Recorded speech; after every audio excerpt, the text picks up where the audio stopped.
Live from the city that never sleeps. 17 miles from Madison Square Garden, New York City. It's America at Night with Rich Valdes, America's favorite late night talk program, featuring interesting guests from around the world and calls from across America. And now, here is your host, Rich Valdes.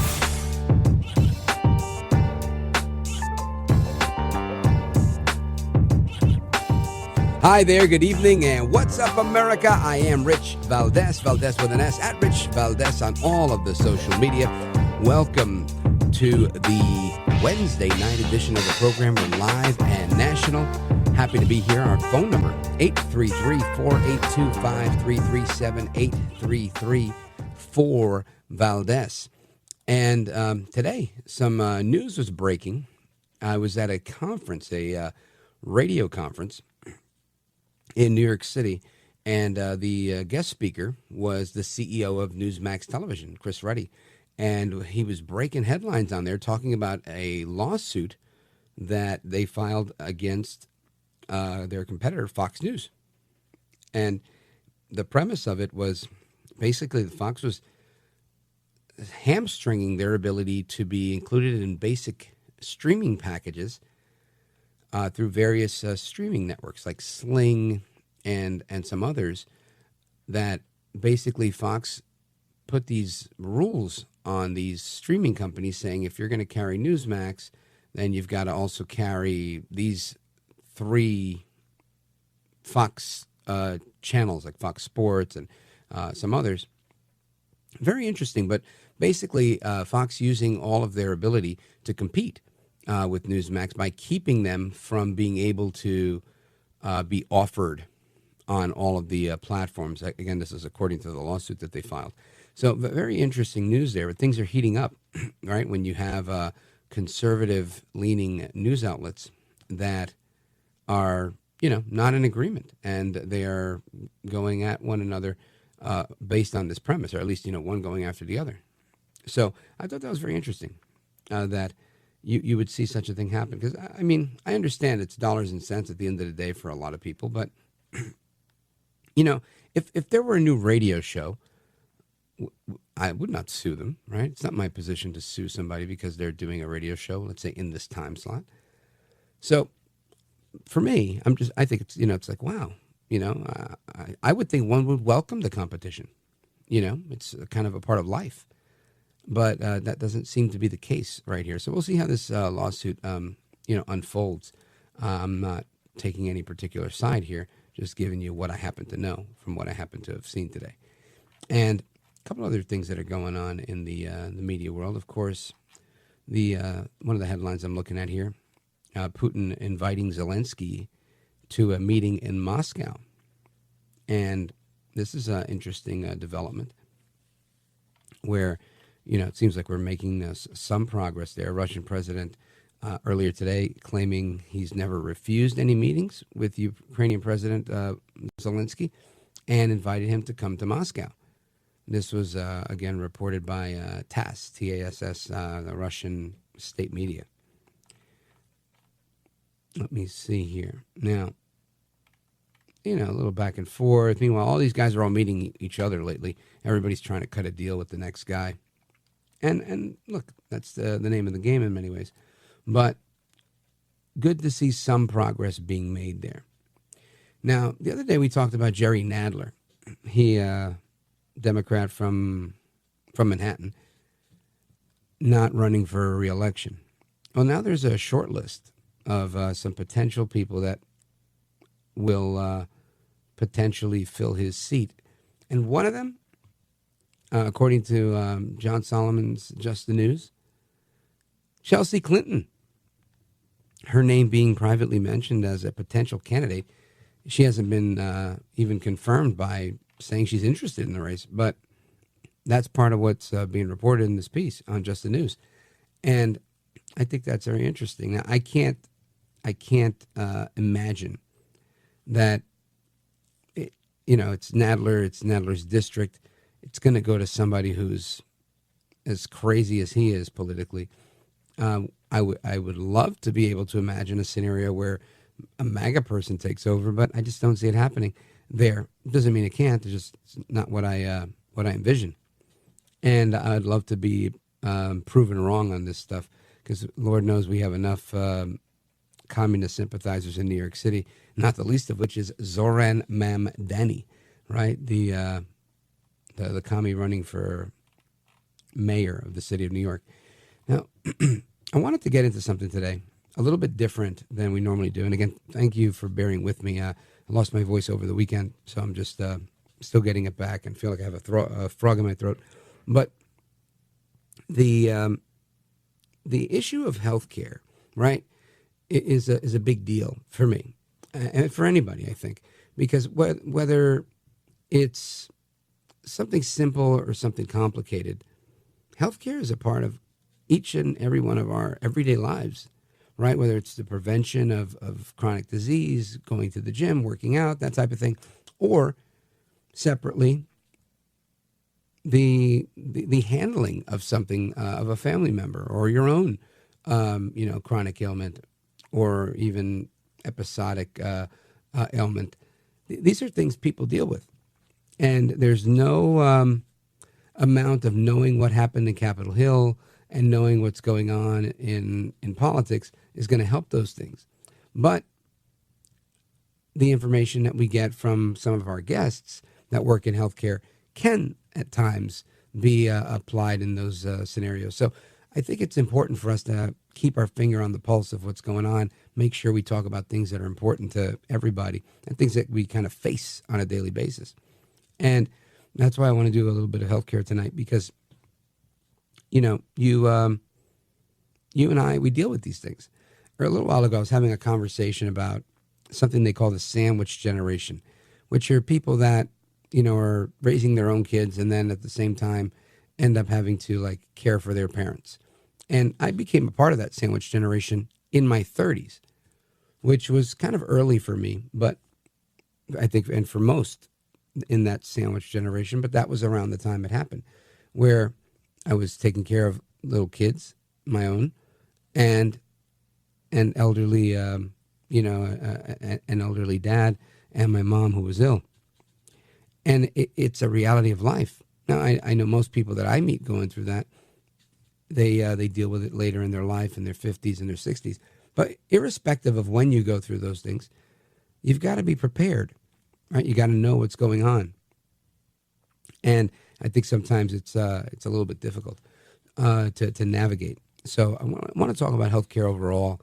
A lot of news coming out of the CDC, a lot of news about new vaccine protocols, vaccines being canceled, or I should say vaccine requirements being canceled and postponed. And these are all, interesting developments.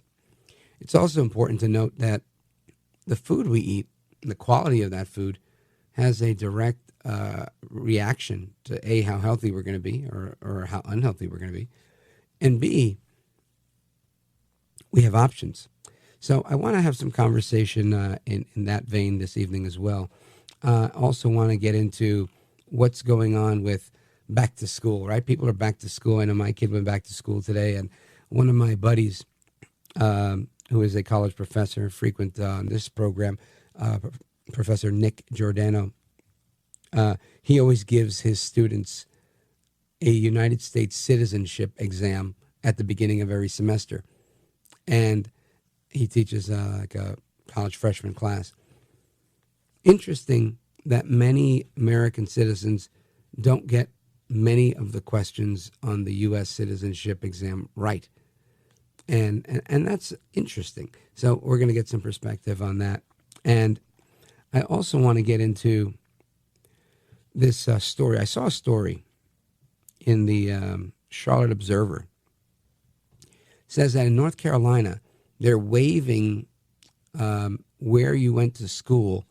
If you can, kind of like prove you had a medical degree, they would waive where you went to school and the testing requirements so that you could work in a healthcare facility because of the shortage of healthcare providers they were having. Now, I don't know all the ins and outs of that, but I read an interesting op-ed kind of blasting this practice, saying that, everybody else has to adhere to a standard. Why not medical students?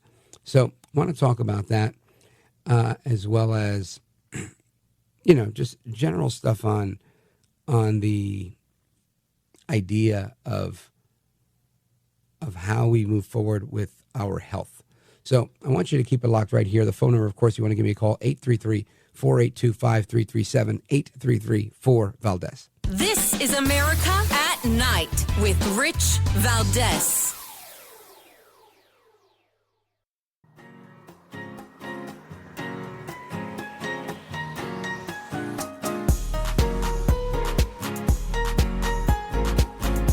Well, thank you, Rich, and thank you for everything. I know you very well, and I listen, but I have a lot of people that listen, and they love your show, and I appreciate it very much. America at Night with Rich Valdes. The issued degree of Christina Sokolovska-Konecki graduated from medical school in 2012. She has the transcript, the test results, and years of experience treating patients in her native Macedonia. It is a very big deal. But as a doctor now living in the U.S. with a foreign degree, the Massachusetts Board of Registration in Medicine said Konecki needed something more. You have to go through the process of residency, the match so-called. The match is a big deal, especially for students who've just graduated from medical school. They're required to get this on-the-job training at hospitals and doctors' offices. And since experienced doctors from foreign countries need it too, they all compete with each other to get matched. And of course, people who come from medical schools, they know the system. They have the advantage of the language and being fresh and having research done and having worked with patients. It's just so many advantages that kind of makes it more difficult. So Konecki told her husband it's going to be tough. We said we're willing to move to Alaska, Arizona, anywhere where you can get a residency. Yeah, I applied over 200 programs all over the country, everywhere. And I didn't get a match. So I want to get into this topic a little bit because I find it to be an interesting one and one that I think affects all of us, right? Many of us go to the hospital, to urgent care, to an emergency room, and you're going to deal with people. And sometimes, if you've been in the medical field, if you've been in a medical environment, I should say, in the last, 30 years, oftentimes you're going to be met with someone that was trained abroad. And to me, this has been a larger issue of U.S. medical schools not admitting enough students, or B, not having enough applicants that qualify to warrant more applications, or larger classes. But needless to say, this is an issue that people face in the United States. And it's my opinion that we have a problem with raising our own or having homegrown physicians that we're having to import them. But one state says, hey, we've figured out how to make this thing work. North Carolina says they need doctors, and they're willing to put some of these things aside. And this is interesting, right? So you've got, this is an article from a few days ago, August 21st, last week or so. And listen to this. So you've got the state basically legislating that they're going to pass a bill to speed up the licensure process for qualified physicians that are coming into North Carolina. And what happens is they use this exam, the Interstate Medical Licensure Compact, and they created this supervised track for certain internationally trained doctors to serve in rural hospitals or clinics because there was a shortage of, trained medical people in rural areas. And this is, some people are upset. Some people are happy about this. Some people are saying it gives, it's an unfair advantage. Others are saying it's scratching where there's a specific itch and it's much needed. So I wanted to get to the bottom of it because honestly, I could see the pros and cons on both sides of the argument from our guest. and get his take on things. He's a colonel in the United States Air Force, board-certified emergency physician, Dr. Josh McConkey. Welcome back, sir.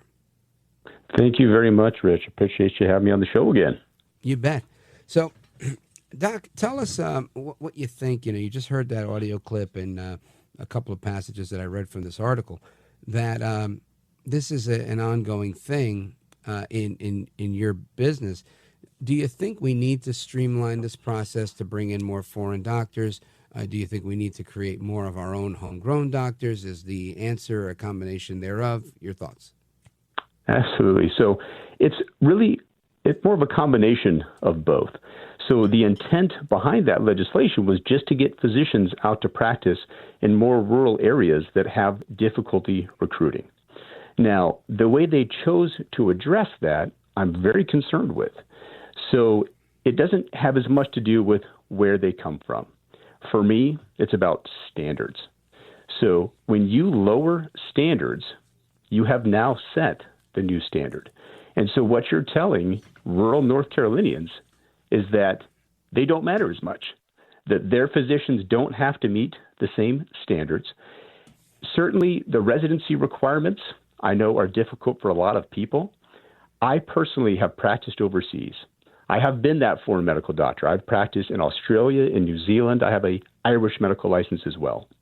And I can tell you with 100% certainty that the training standards overseas are not equal to that of the United States. Because if that were the case, then these international medical graduates wouldn't have any problem matching in a residency program. And for me, I think where they just way crossed the line was when you removed the USMLE, that's the basic licensing exam to practice as a physician. Now, you can argue changing some of the resident requirements and some of the work hours, but to remove the USMLE exam completely, that's the gold standard. That's the lowest bar that they just now removed for physicians coming to North Carolina. I'm very concerned. Did they consult with you or, people in your field to make a decision like this, or was it purely political? I have reached out to several House members, one in our district. I have not received, I think it's kind of a big hot potato right now, and I have not received any phone calls or text messages back as of yet, because I really wanted to know their intent. Now, I grew up in a very rural small town in western Nebraska, and we chose to increase. So basically, if you take kids from rural areas and train them to be physicians, they're more likely to go back to rural areas. So it was called RHOP, the Rural Health Opportunities Program. And it was very successful for Nebraska. You take American students from rural areas and you prioritize them getting into medical school with the intent of them returning to those rural areas. I still fly back to rural Nebraska and work shifts right now. So there's different ways you can address that. Removing the standard was not the way to go. Yeah, makes a lot of sense. Folks, we're on with Dr. Josh McConkey.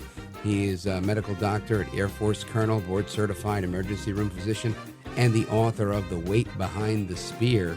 And we're going to continue this discussion as well as adding a couple other things into the mix, because there's also the issue of medical schools and how they're doing their admissions. Should we continue DEI? We're going to talk about racial discrimination in medical education straight ahead. Don't go anywhere. I'm Rich Valdes.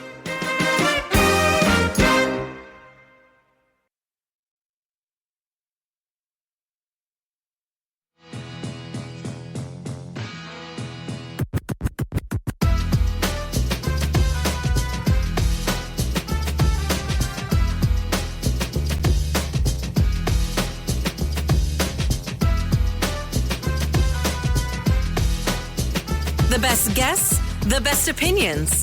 This is America at Night with Rich Valdes. Universities across this country are in plain and direct violation of the Supreme Court's ruling that affirmative action, as in racial quotas and set-asides, are illegal. Students must be admitted to universities on a color-blind basis. But we have demonstrated through clear evidence that our university system, including our medical schools, and perhaps particularly our medical schools, are engaging in race-based discrimination, racial. engaging in race-based discrimination. Medical schools engaging in race-based discrimination. That's a pretty big deal, and it's an issue.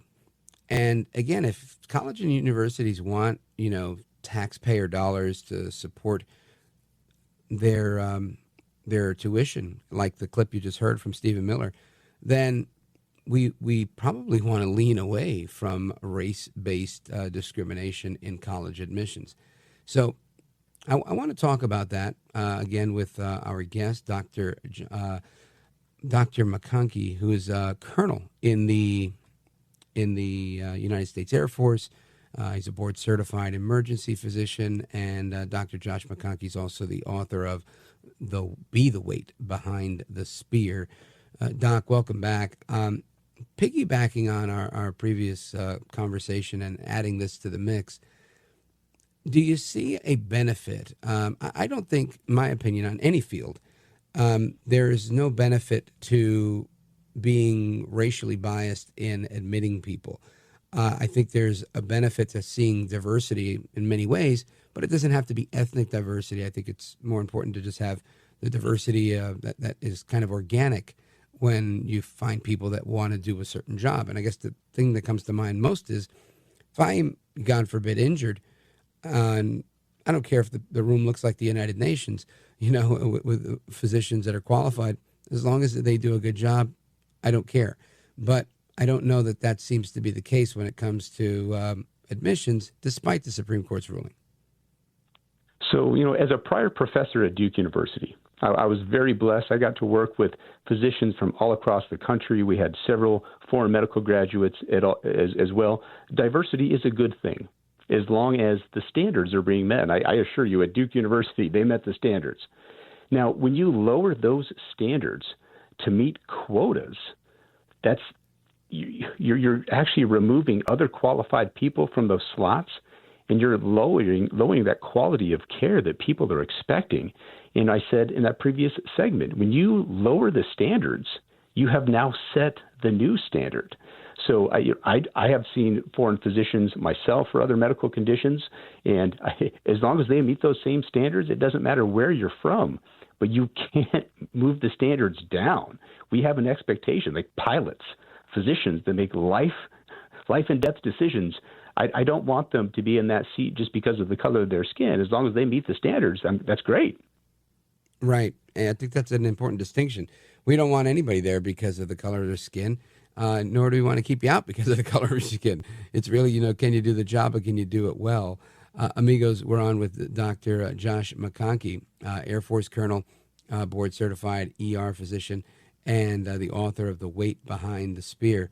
And what is your thought, your reaction to why this isn't being taken, it hasn't been taken as seriously, I guess, as it ought to have? I know the Trump administration has made that a priority, and they have tied some federal funding to some universities to address those issues. And for me, this is just a common sense issue. When you have important jobs, people making life and death decisions, you want to be confident that they earned that. The standards weren't lowered just for them because of their ethnicity. There's plenty of great candidates of all ethnicities that can meet those standards. And you can't just shrink that pool of applicants, or I guess grow that pool of applicants by lowering standards just to let more people in the door. These are standards that should be getting higher over time. We should have higher expectations. Lowering those, I think, endangers the public. I agree. I think it's playing with fire. Why do you think, other than laziness, maybe even a little bit of greed, but why do you think we're doing this? Is it just pandering? Is it politics? Is there some other maybe net benefit that I'm missing? Well, there's clearly the politics that have been involved. When you look at just some of the decisions made with some of the woke culture, and we had some culture wars over the last several years, and I think Americans spoke resoundingly in our last election that we've had enough, and just getting back to basics and standards and decency and that meritocracy. America is about what you earn, not what is given to you. And that's what we've always been about. And I think we've really corrected in the right direction now. And it can't change what happened in the past, but we can certainly correct what's going to happen in the future. Outstanding. Now, Dr. Josh McConkey, for everybody that's listening and hasn't heard your explanation of your book, quickly tell everybody about the weight behind the spear and how they can get themselves a copy. Thank you. So the weight behind the spear, it's my personal leadership ethos. You know, as someone who served in special operations, I've worked with some of the tip of the spear individuals. And what I've realized is these individuals are just some of the most stellar individuals on planet Earth. They can do things that no one else can do. What has given them that confidence? It's the weight behind their spear, their teachers, their coaches, and families. That's the best resource that we have in this country, and everyone has a part to play in that. Life is a team sport, so the more that you get involved in your community, specifically reaching out to our younger generation of Americans that really lack some of those skills, got shut out of churches and schools and their communities during COVID, there's a huge mental health crisis now. So this is my prescription to solve that problem. And they can learn more at weightbehindthespear.com, WEIGHT, weightbehindthespear.com. It's available on audiobook, ebook, and paperback at Amazon and where all books are sold. Outstanding. Dr. Josh McConkey, I want to thank you for bringing us up to speed on what's going on. Definitely a lot of current trends going on in the world of healthcare. For people that want to follow you and the work you're doing, your campaign and things of that nature, how do they follow you? How do they tap in? Absolutely. We are stronger together. If you go to strongernc.com, you can learn more about me and our campaign. And follow on social media, Josh McConkey MD on Instagram and McConkey 007 on X.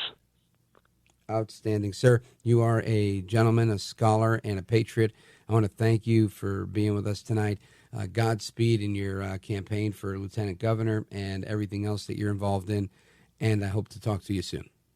Thank you, Rich. God bless. You bet. God bless. And amigos, we come back with your thoughts, your calls, your reactions, and so much more. Open Phones Across America starts right now. This is America at Night with Rich Valdes. Call now, 833-4-VALDES. That's 833-482-5337. 833-4-VALDES. That's Valdes with an S.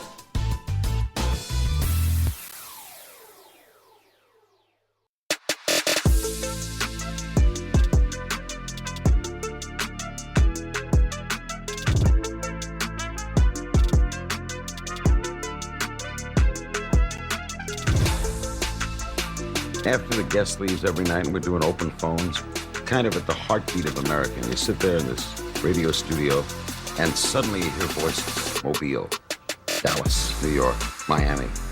And there's kind of a conglomeration of America all in one room.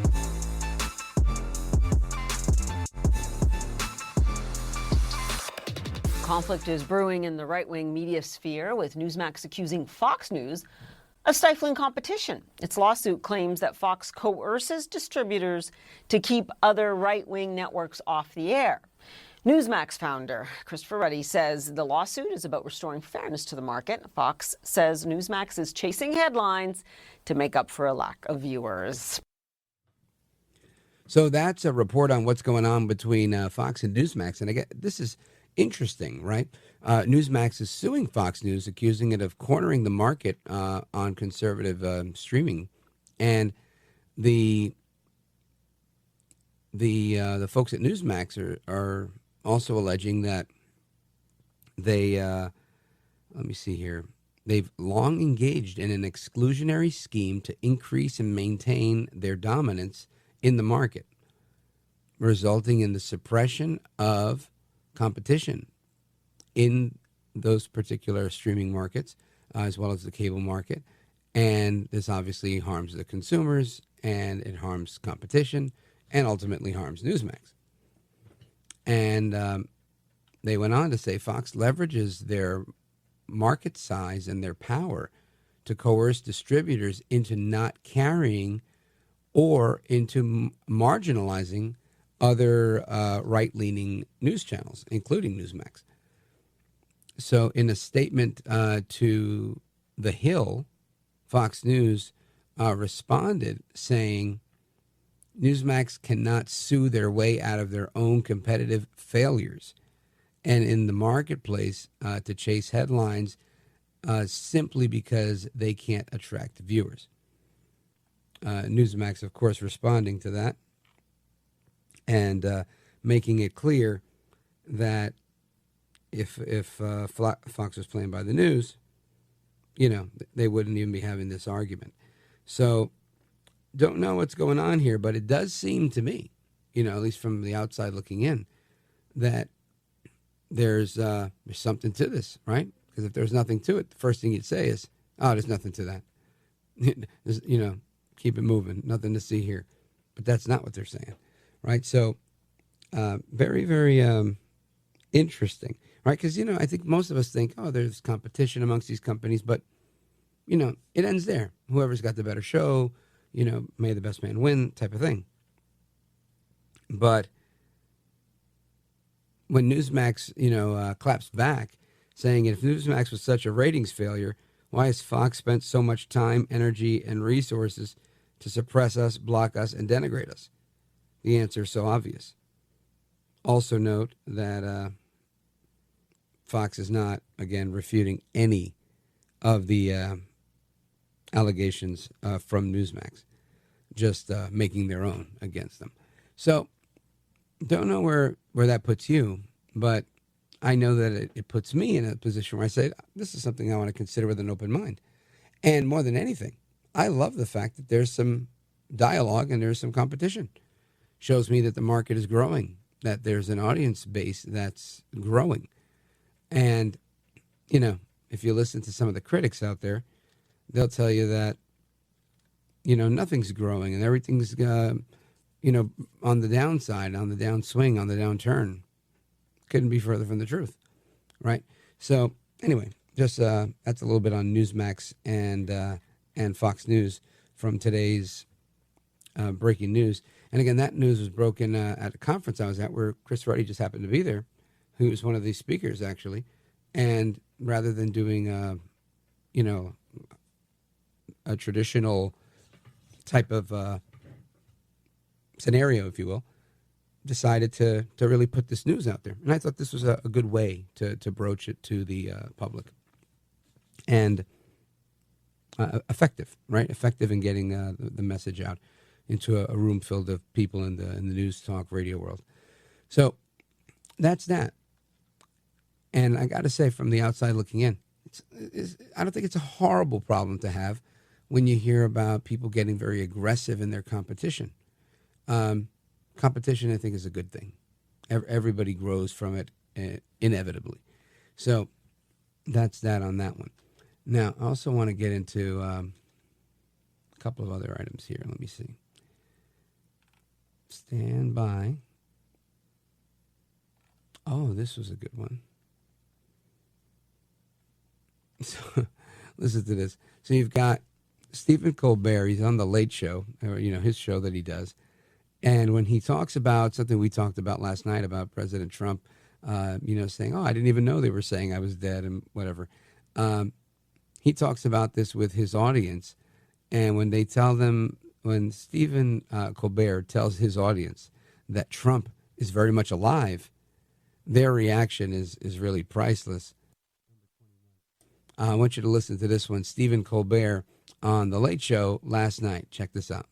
The biggest story was frenzied social media rumors speculating whether Donald Trump had died. For the record, Donald Trump is very much alive, okay? And no, we like our presidents alive. Donald Trump is very much alive, and this whole crazy rumor started simply because Trump had 0 events on his schedule Wednesday, Thursday, or Friday, and one of the only signs that he might still be around was music in the Rose Garden, which the White House confirmed was the president's music, which I gotta say is not the strongest proof of life. Yes, nurse, I do see that flat line, but the patient is clearly alive because his iPhone is playing Papa Loves Mambo. Now, obviously, it wasn't Papa Loves Mambo. It was YMCA by the Village People, followed by Lean Greenwood's God Bless the USA. But ultimately, again, Colbert being a little bit funny there. And to me, this is so telling. He while he was being funny, I don't think it was funny that the audience is kind of like booing, right, when they hear that Trump is very much alive. Come on. I mean, at some point, you've got to let go. But it doesn't seem like they're letting go anytime soon. The audience, at least the Colbert audience, very, very angry people. Anyway, I'm going to continue with your phone calls and so much more when we come back. 833-482-5337, 833-4-Valdes. This is America at Night with Rich Valdes.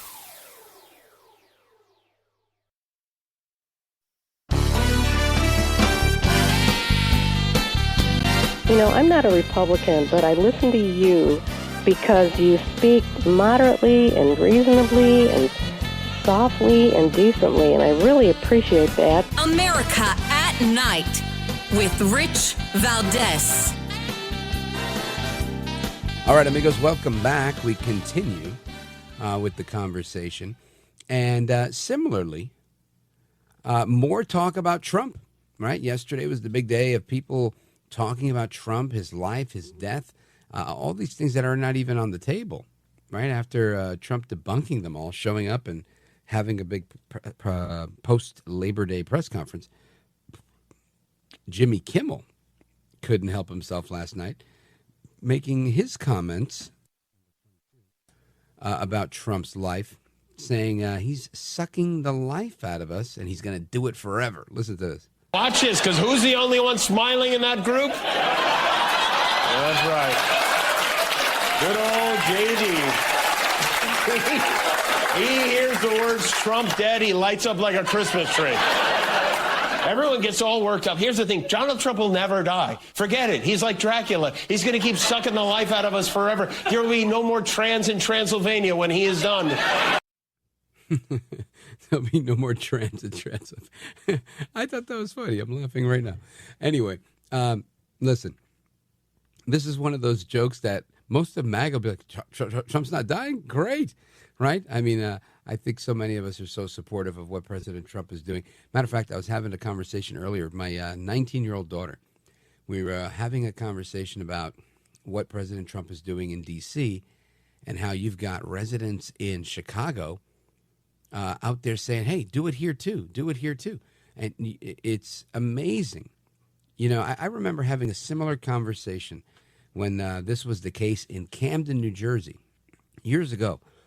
And people saying, well, what are you going to do? How are you going to stop that kind of crime? There aren't enough cops. And, posse comitatus, people say, oh, you can't use the National Guard and police functions, this and that, right? All this stuff. And I remember thinking to myself, I think the only feasible way for this to work would be to flood the neighborhood with like minivans, or armored personnel vehicles where 5 or 6 cops working in a team could jump out like SWAT teams and do what they have to do. And you'd have to have that on an ongoing basis to create that trend. And guess what? Here we are, fast forward a bunch of years, and it's happening in D.C., maybe happening in D.C., maybe happening in Chicago, New York City, who knows? So we'll continue that conversation as we get more information on that. But hasta la próxima. Take care, good night, and God bless you, America. I'm Rich Valdes.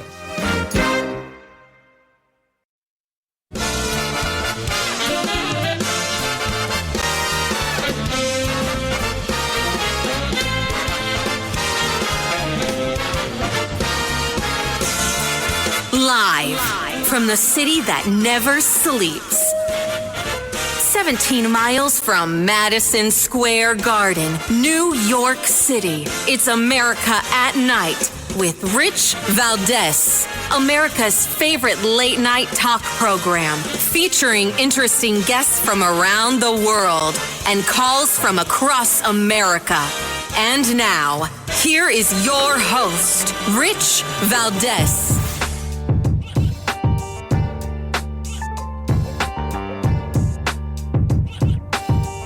Hi there, good evening, and what's up, America? I am Rich Valdes, Valdes with an S, at Rich Valdes on all of the social media. Back for another hour to keep you company this evening, your liberty-loving Latino amigo, and I'm thrilled to be here.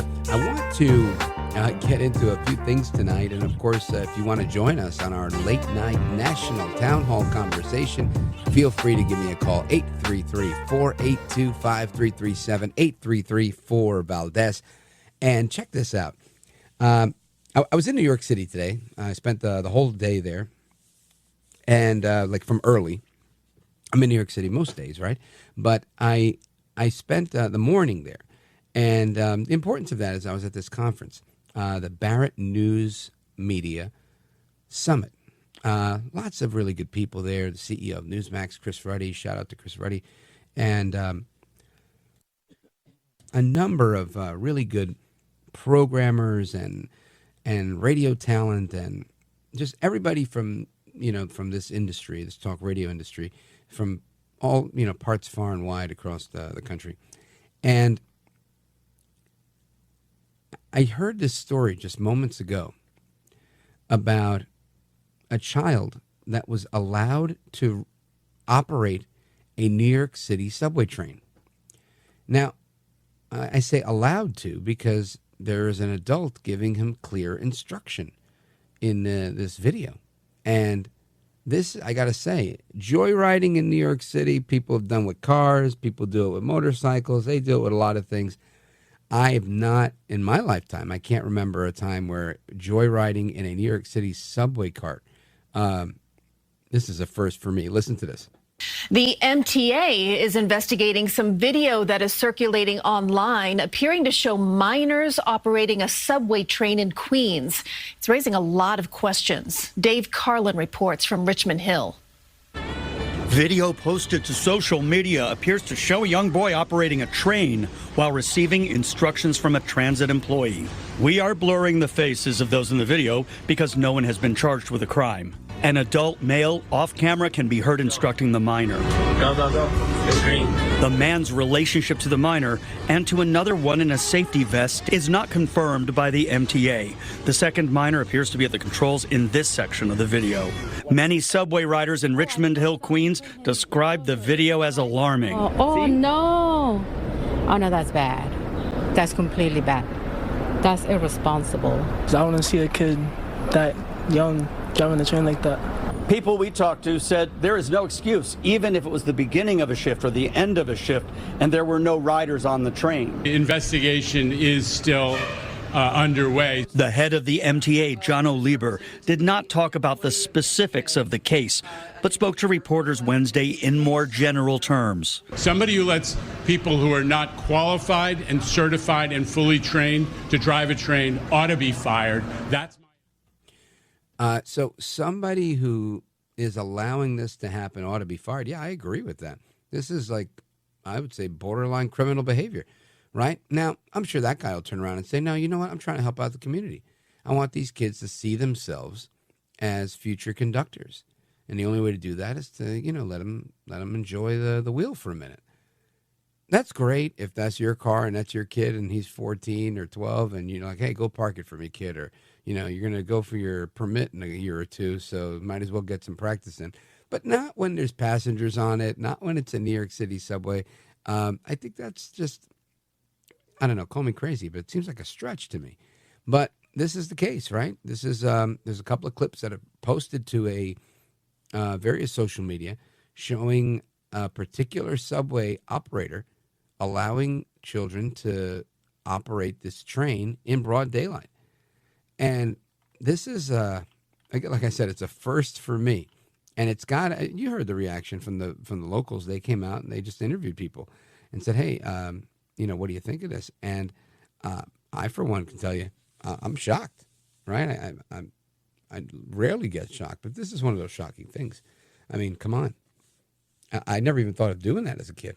Most I ever thought about doing was pulling that emergency brake to see if it really worked. I can't imagine go in and I wouldn't even know what to do because you need that key. They have this special key. At least back in the days, they had a key. It's like skeleton key in order to make all the controls work. But wild stuff. And again, this is all happening on Eric Adams' watch. Good old Eric Adams. A couple months ago, he was with the Spanish radio station in New York, and one of the radio hosts there had made a merengue song for him, chanting his name throughout the song. Eric Adams, Eric Adams. It was very funny. If we get the audio, maybe you'll find it as funny as I did. But Eric Adams, this is what's happening on his watch, right? People, just like when Joe Biden was like, we're gonna do what we got to do to keep America safe. Kamala, you're gonna be the border czar, and good old, what did Kamala do? Don't come. That was the deterrent at the southern border. Needless to say, it didn't work. And Eric Adams is the same type of feckless leader. I don't believe anyone believes that Eric Adams can keep New York safe. I don't think anyone believes that Eric Adams is effective in the work that he's doing or has done. But Eric Adams is reportedly in talks with the Trump administration for a job. And this is obviously, his pressure is mounting on him because he sucks, right? I mean, his polls are just abysmal. He's a horrible candidate. Now, I don't know how this thing is going to play out. I can't imagine what service he could provide for the administration. But this is, what's being reported. Top White House, according to the New York Post, top White House officials are in talks over a potential job for Eric Adams in the Trump administration. As pressure mounts for mayoral candidates to drop out and clear the lane for the strongest challenger against socialist Zoran Mamdani. The conversations about a potential plum gig is what it says for Adams, including an ambassadorship. Oh, my goodness. What are we going to do, make him my ambassador to Miami? If they do, I just want to be on the record saying I am incredibly jealous. I would like to be ambassador to Miami as well. And they've been taking place amongst high-level Trump officials. Polling shows the mayor in fourth place every single time there's a poll. And Adams landing a job in the administration would arguably benefit, this is, again, the article speaking, not me, benefit former Governor Andrew Cuomo, who's being seen by some as the best anti-Mamdani candidate. Now, I have to say, I see this in the polls, right? I see Cuomo slightly ahead of Sliwa in some of the polls. I think this is purely because of name recognition, not because of actual ability. I don't think Governor Cuomo was a good governor. I think that he created the cashless bail system, signing it into law, and it is absolutely nightmarish to witness what's happened to the city. So, all that being said, it sounds like a bad idea to me. But I want to get your thoughts, and I want to get some thoughts from our guest as well. Professor Nick Giordano from New York is going to be joining us in the next segment. Keep it locked right here. This is America at Night with Rich Valdes.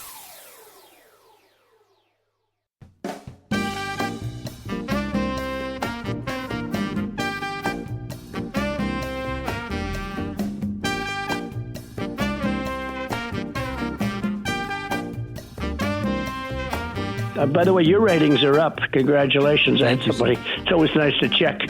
I like to see, even if they're friends, I like to see how are they doing. Are people listening, right? That's right. But you're doing great. America at Night with Rich Valdes. What's the difference between being a democratic socialist and a capitalist for voters in New York City worried about this candidate? When I talk about being a social democrat, I think it's the model you've seen in much of Europe, for example, where the needs of working people come first. Healthcare, transportation, just basic everyday needs are addressed, not just by the private sector, by the public sector as well. It's as simple as that. So Zoran says, for example, hey, look at the fact that People need, right now, they need relief. They need to be able to live in this city. Right. So, for example, here's a great one, the grocery stores. There's been a lot of attempts to mangle what that is. We have food deserts in New York City. Right. We have places where people cannot get decent quality food. We have an obesity crisis that's part of that. Right. He says, okay, let's have the government come in and set up some grocery stores where the private sector is not putting in grocery stores and help get people quality food at a reasonable price. Makes a lot of sense to me. Free bus. And who runs that? The city of New York runs it, just like we run so many other services.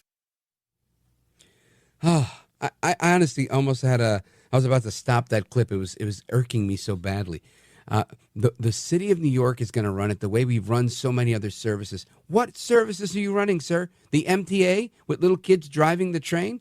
The MTA with women getting burned on the train? There's so many places to go with this. I don't want to be overly critical. I'm trying to make a point. The government does a bad job at being the government. Why on earth would we do that? Why wouldn't we create an opportunity to say, hey, we need more bodegas, we need more grocery stores or produce markets? Then let's create a way to do it. Let's maybe get taxes out of the way and say, hey, here's a tax incentive if you open up in this neighborhood, so that maybe the people that live in that neighborhood can pool their money together and create a business. But no, he wants the government to come in and take every last opportunity from people to be entrepreneurs. I really can't stand this type of thinking. And I want to bring in our professor, our guest. Professor Nick Giordano is professor of political science at Suffolk Community College in New York. He is a conservative professor out of New York, a tenured college professor. And you know him from the Fox News Channel and from other programs that he's been on. And he's been on our program many, many times. Professor Nick Giordano, welcome back, sir. Always a pleasure to join you, Rich. And the ignorance prevalent in the society is just truly astounding when you listen to that clip. Oh, man. I listened to that and I think I think New York was dealt a reprieve when he was term limited out. And here we are with him on the stump for Mamdani. My hope is that people will see how bad Bill de Blasio was and might be able to kind of piggyback on that and say, man, we don't need another one of those. But what do you think happens here? Well, I mean, let's just look at facts, right? So I don't think there's a single person throughout the United States, whether it's local government, state government, or federal government, that has ever dealt with a government agency and was like, oh, wow, that was a pleasant experience. I wish I could do that more often. All you see is failure after failure. You see incompetence. And then the other facts. He brings up European countries. He doesn't know, and of course it's typical de Blasio fashion, when Democrats talk about, democratic socialism, they constantly point to Scandinavian and Nordic nations. What he doesn't know is that those nations are actually more capitalist than the United States. They don't have government-run grocery stores in those countries, and they may offer social benefits to the people in the form of health care, but at the same time, everyone has to pay into the system. It doesn't matter if you're making $10,000 a year or $500,000 a year. Everyone pays the same tax rate. You have to participate in the system. So it's a much different system than they think it is. But in their delusional utopia, they believe they know what's best for everyone. And let's be honest, the reason that grocery stores may have closed in the city, part of it is due because you've handcuffed police officers from doing their job.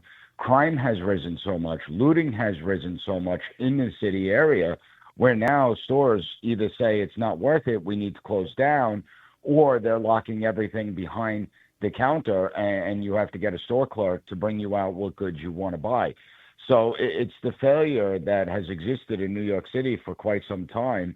And hopefully New Yorkers are smart enough to realize that Mamdani's empty promises are nothing more than a road towards misery. I mean, when you look at capitalism brings prosperity. It brings opportunity. When you look at socialism and communism, that's where you get equity. Everyone is equitable and miserable. And so I think that's the big problem. But we're going to see, because I think that Mamdani's support isn't as strong as people make it out to be. As of right now, I know there's talk about Mayor Adams possibly being offered a position in the administration, but this is a four-way race. Anything can happen in a four-way race. It's very difficult to predict politically what's going to happen. And much of the money Mamdani is bringing in is coming from out of state, and it's coming from other counties outside the New York City metropolitan area. I mean, some of the biggest contributors to him are actually from Long Island that have no say in the mayoral race in New York. They can't vote. And so I don't think his support is as strong as people tend to make it out to be.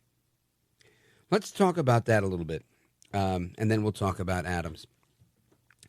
I agree with you that I think this support is not as strong as it's made out to be. And one of the conversations we had last night was around this idea that Mamdani ran on very big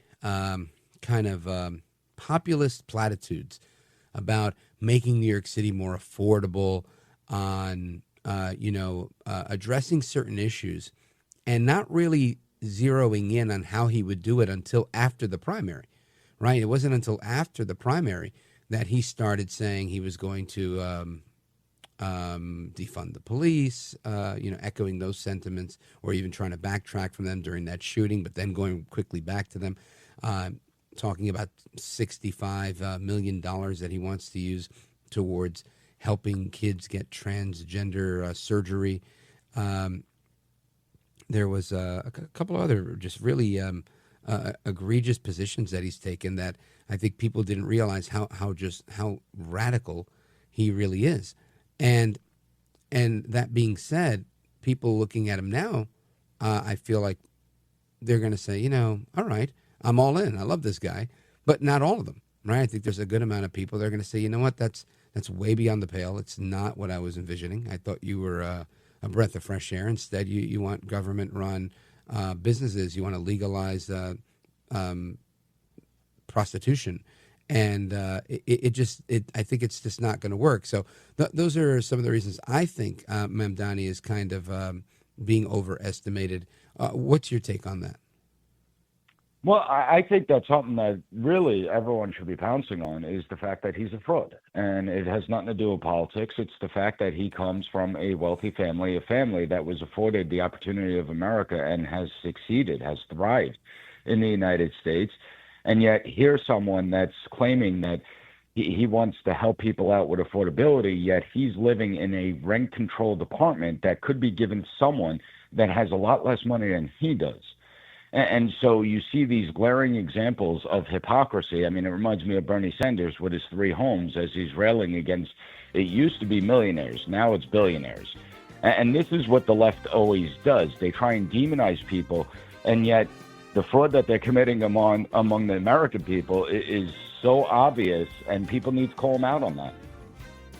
Nick Giordano, stand by. Folks, are coming back with Professor Nick Giordano. We're going to get his thoughts on Eric Adams joining the Trump administration, as well as college admissions, the Trump lawsuit versus Harvard, and so much more. Don't go anywhere. Rich Valdes coming right back.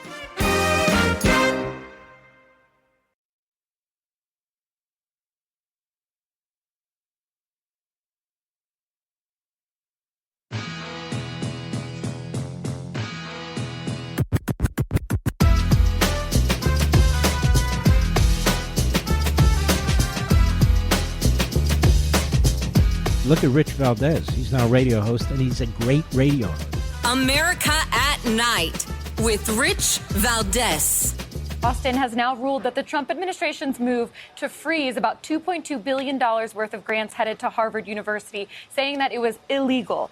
This was a federal judge saying that the administration now needs to unfreeze that nearly $2.2 billion in grants, saying that it was violative of the First Amendment. Now, remember, this is something that dates back to somewhere up in April, where the Trump administration moved to freeze all of this money, saying that Harvard was not submitting their demands to sort of audit their DEI regulations, to report international students who break their rules, to overhaul hiring. Harvard then pushed back on the move to freeze the grants, challenging it in court. The judge now ruling that they do have to unfreeze that $2.2 billion in grants, which should be a big move for Harvard. We had heard that research and other things had been paused amid the funding freeze. Now that money should start to flow again. Morgan. So Harvard was getting sued, And the Trump administration, Harvard sued the administration because they'd frozen up some money because they weren't playing ball because of their anti-Semitism, and they've gone to court. And rough week for El Trumpito in the courts. I want to, and I should say rough week for America. Let's bring our guest in again. Professor Nick Giordano is our guest. He's with us now. Professor, talk to me about what you just heard with respect to this case and your thoughts on it. Well, I think something even more important was the judge said that the Trump administration was using anti-Semitism as a smokescreen, that it was just an excuse to try and cut off Harvard's funding. And I think it reveals another example of judges trying to usurp executive authority and legislative authority that they don't really have. I mean, the reality is Harvard had 3 years to curb the tide of anti-Semitism that was engulfing the college campus, and anti-Americanism for that matter, and they did nothing until the $2 billion was threatened. Once the Trump administration cut off the funding, that's when Harvard began to take action against some of the radicalism that was occurring on its college campus. So clearly, there was examples of anti-Semitism throughout the 3-year period where Harvard did nothing. And once their money was threatened, well, now they felt they had to do something about it because it all comes down to the almighty dollar. Anti-Americanism has been prevalent on college campuses throughout the country for quite some time. It's gotten worse and worse, particularly with the DEI movement, the woke ideology that has infected college campuses, portraying the United States as an evil country, Israel's an evil country. And I think that the more important question we need to ask, though, is when a private university has billions of dollars in an endowment, why are taxpayers even giving all this money to Harvard in the first place? I mean, at what point do we say that you're a private university, you should not be receiving taxpayer dollars, you're a successful university, you're Harvard, and so you could fund your own studies, you could fund your own research. But instead, they want to use the taxpayers, and at the same time, they want to bash the country that's providing them the $2 billion.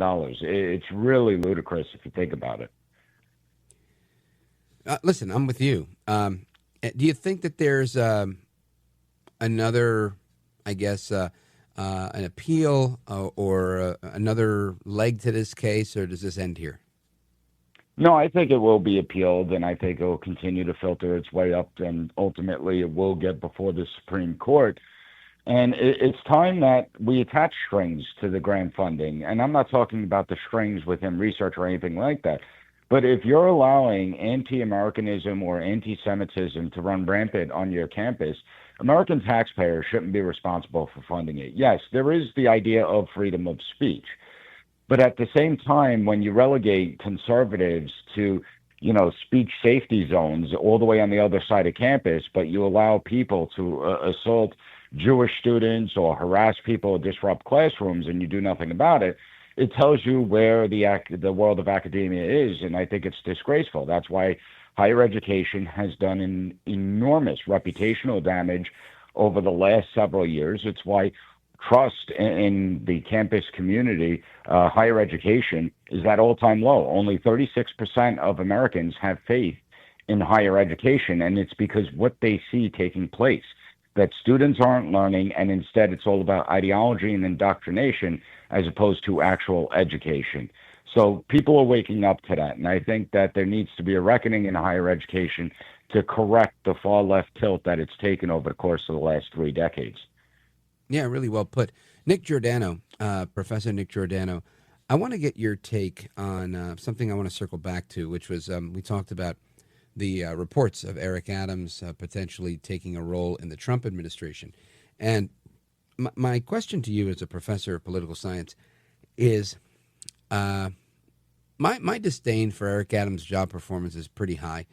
And I don't know what job I think he'd be good at in the Trump administration, but, I might be looking at that, through tainted eyes, right? So help me figure this out. I'm kind of with you in that. The only thing I could maybe being like a club czar, a nightclub czar. Ambassadors to Miami. Other than that, what else can he possibly do? He's not the most competent he's far more competent than de Blasio was. and he certainly would be much better than Mamdani. But at the same time, he's failed as a leader of the city. Again, he has not taken forceful action to stem the crime, the rise of crime that exists. The New York City education system is an abject failure. You have, 23, 24% proficiency rates. It spends more money in New York City, $40,000 per student per year. And with those rates, it's obviously unsuccessful. So I don't think he's really well qualified. I think it's more of a political move where he'll get some type of symbolic position potentially, but not much to do on that job. Yeah, one of them said it could be an ambassadorship, and again, let's war game this just a little bit. Eric Adams, right? Incredibly personable. It would be like making me an ambassador somewhere, right? I'm always game for the party. I'm looking to dance. Why would you make me an ambassador? That's my question, right? I don't think I'm qualified for that. I mean, maybe I guess I could be. Depends where to, right? If it's maybe a Caribbean nation where there's a lot of party, let's go. But Eric Adams, I've never been a mayor of the city of New York, but he has, and I think in the time he's been there, he is a former cop that didn't have a ton of support from the cops, but had some. And people say he's not as bad as de Blasio, but I have to say, I think he's worse in some respects because Eric Adams, he went through Keechant Sewell. He went through Edward Caban, indicted. Keechant Sewell quit because he was, couldn't work with the guy, I guess, because of how difficult he made the job for her. And now he's got Jessica Tisch that people say is fantastic, because she has these numbers. But the numbers don't match up with real life, right? Whatever drop in crime they claim, it's similar to the drops in crime that we saw in D.C. We didn't report it, therefore it didn't happen. That's not really a drop in crime. There was also an incident that happened maybe 1 or 2 months ago where NYPD officers were attacked by minor illegal immigrants that were in this country. And when they were arrested, when those minors were detained, I showed up to the police precinct, and the commissioner decided that she wanted to open up an investigation, not on illegal immigrants, minors, children attacking police officers, but instead on who notified ICE that they were being brought there. And I think that kind of tells you everything you need to know. And that does fall on Mayor Adams, because he'll speak out of his mouth on one side about how, he was fighting against Biden because of the side of illegal immigrants coming into New York City and being placed.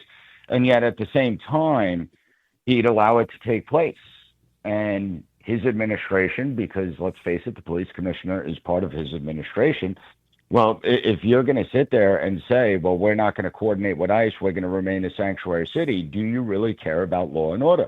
So I do think he speaks out of both sides of his mouth, and I do think he creates problems. He's not a popular mayor, as you said. Out of all the candidates, he is polling the lowest, yet he has the most experience as a mayor since he is the current mayor, and people are generally dissatisfied with him.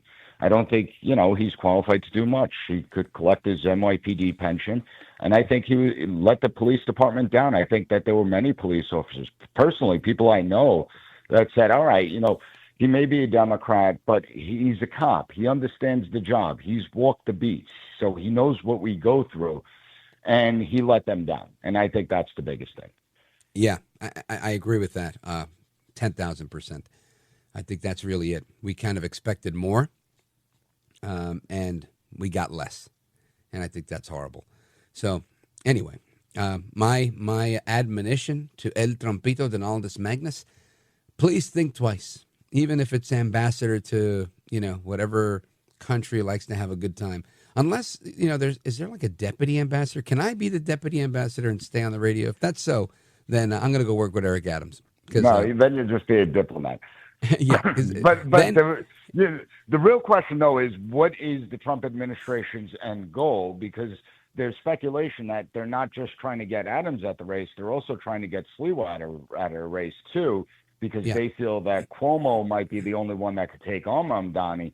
And to me, that's obviously the wrong play. I think that you either leave it at a 4-man race, maybe a 3-man race.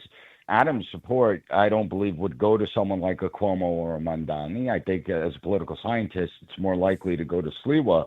But the idea that you're going to try and pave the way for Andrew Cuomo, particularly after everything that happened during the coronavirus, I think that's completely ridiculous, and it's also short-sighted. Cashless bail Cuomo. He literally made this thing happen. He paved the way. It would be pure insanity. And I just don't see it. I truly don't believe Andrew Cuomo is a serious and viable candidate. But Nick Giordano, stick with me for a couple more minutes if you can. I got to take a pause right here, but we're going to come right back. This is America at Night with Rich Valdes. Call now, 833-4-VALDES. That's 833-482-5337. 833-4-VALDES. That's Valdes with an S.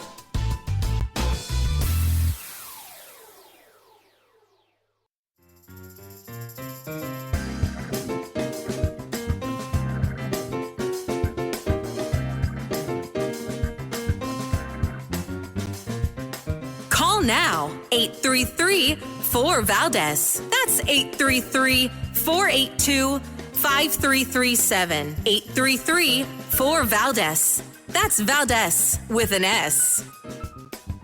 All right, amigos, welcome back. Rich Valdes keeping you company live and national, 833-4-VALDES. Our guest is Professor Nick Giordano, Professor of Political Science, Suffolk Community College, host of the P.A.S. Report podcast, and Higher Education Reform Fellow at Campus Reform, And Professor Nick Giordano, I wanted to, I know you spent the day in New York City today, as did I, at the Barrett News Media Summit as the host of the P.A.S.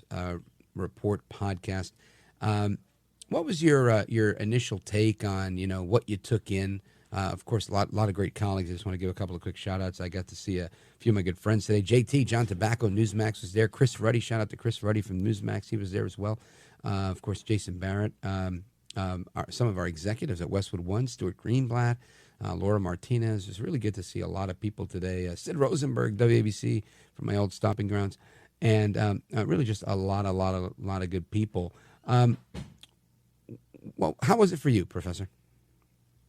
Well, I mean, I thought it was great. It was a really interesting event, and when you listen to all the speakers, from whether it's Sid Rosenberg or Mark Simone or whoever it was. Mark Simone, yeah, terrific. I think the main message was, listen, radio obviously always has its challenges. It's a fast-paced environment. It's difficult. There's a lot of competition out there. But authenticity. That's what always works. That's what people crave, especially in a day and age where people are going out there, they're doing the selfies, they're posting videos of themselves constantly online, walking down city streets, whatever it may be. People want to see authentic individuals speak about the issues, tell them how they feel about those issues, why they feel about those issues, bring facts into it, and then the listener can make up their own mind on the issue and how it affects them. So it really was great people, great event. And the main message that I got from it was, you have to be authentic. If you're not authentic, nobody's going to want to listen to you. And I think that in the political world, when we look at politics, isn't that kind of the reason that Trump has prevailed twice? Yeah, 100%. He's authentic. Like, you might not like the guy. You might love him. But and some people may not like you, but you're also authentic. Right? If people want to listen to your authentic commentary and analysis on the P.A.S. Report podcast, how do they catch it? How do they subscribe? It's on every podcast platform. So wherever anyone listens to their podcast, they can listen to it there, or they could just go to PASreport.com, listen to it right on the website, and check out some articles and all the other interesting things that are going on. Because let's face it, the reason that our society is the way it is, the reason that we spoke about Mondani is the reason that people gravitate towards socialism is simply because they were never educated on these issues. And so it's really important to understand the issues, how complex they are. And what impacts they really have, because everything the government does impacts every facet of our life. So we have to pay attention. It's why the founding fathers called for limited government. It's why we have a republic, and it's why it's we the people. Amen to that. Professor Nick Giordano, I want to thank you for being here. Godspeed to you, sir. Thank you for having me, Rich. Always a pleasure. You bet. Likewise. And amigos, your thoughts, opinions, calls, and a couple of other comments from me before we continue. Don't go anywhere. This is America at Night with Rich Valdes.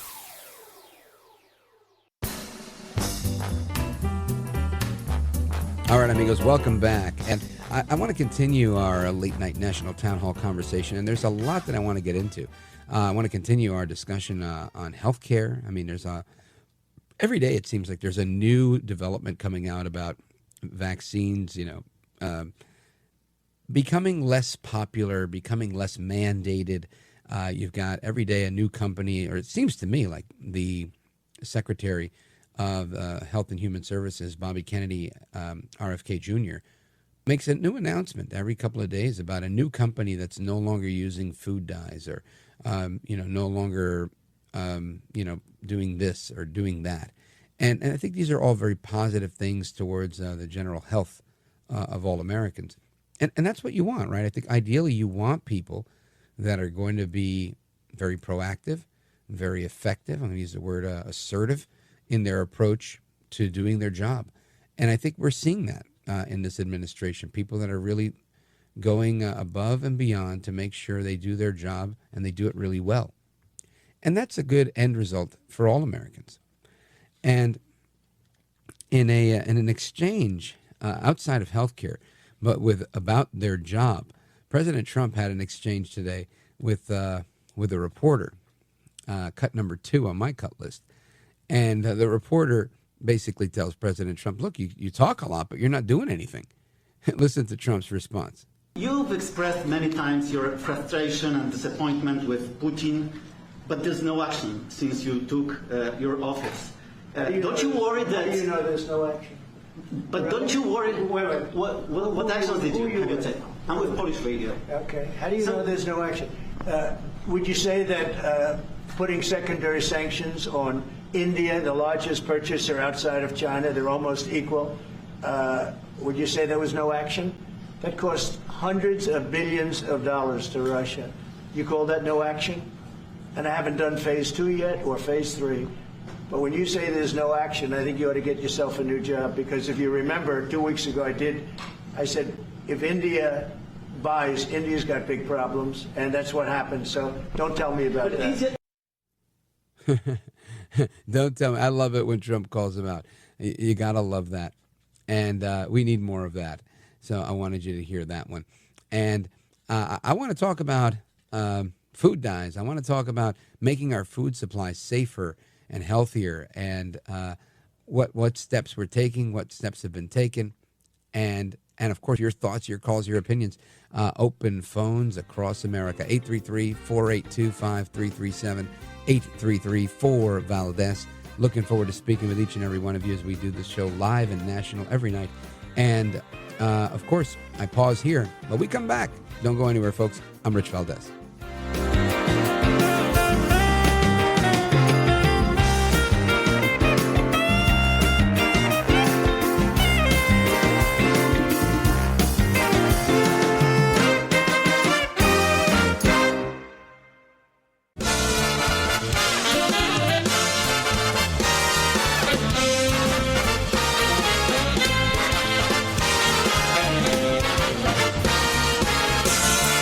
Live from the city that never sleeps.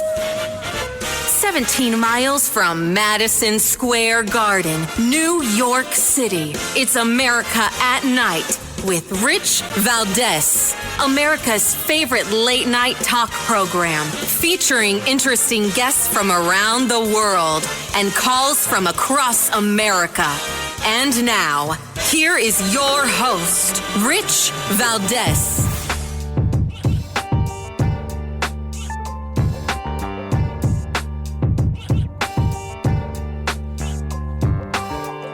Hi there, good evening, and what's up, America? I am Rich Valdes, Valdes with an S, at Rich Valdes on all of the social media. Welcome to the program, and I'm happy to be with you. It is Wednesday evening. I've been off because of the holiday on Monday. And if you want to join us, our phone number, 833-4825-337, 833-4-VALDES. And I want to obviously welcome you to the show, invite you to call, and I want to talk about things that are, important in the news, but things that are important in life. And this is something that I guess I probably am guilty, as many people are, of not paying a lot of attention to, and that is, the stuff we're eating. For years, I thought, come on, whether you make the hamburger yourself or whether you buy it from my favorite Scottish restaurant that starts with an MC. Same thing, right? But it really wasn't the same thing. There's a lot of these ingredients in this processed food that, is frozen and beef mixed with this and that and the other thing to preserve it a little longer or a lot longer, that changes the composition of things and isn't always healthy for you. So this is very rudimentary, right? I'm preaching to the choir for a lot of people, but for others, maybe you were like me, where fast food was just as good as any other food, and you just didn't care. You're on the go. I can remember a time in life where the only time I ate anything had to be something I ate in my car with one hand, right? Because my hand was on the wheel, and I had to eat while I was driving. That was my eating time. I was on the road, and I was just busy.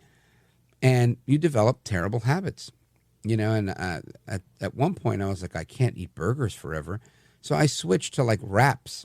And, again, not that much healthier, honestly. At the time I thought it was, but that flour tortilla and whatever and all that sweet dressing stuff, it doesn't always make a huge impact because it's still high in calories, still high in sugar, carbohydrates and stuff like that I didn't need or I didn't burn enough of.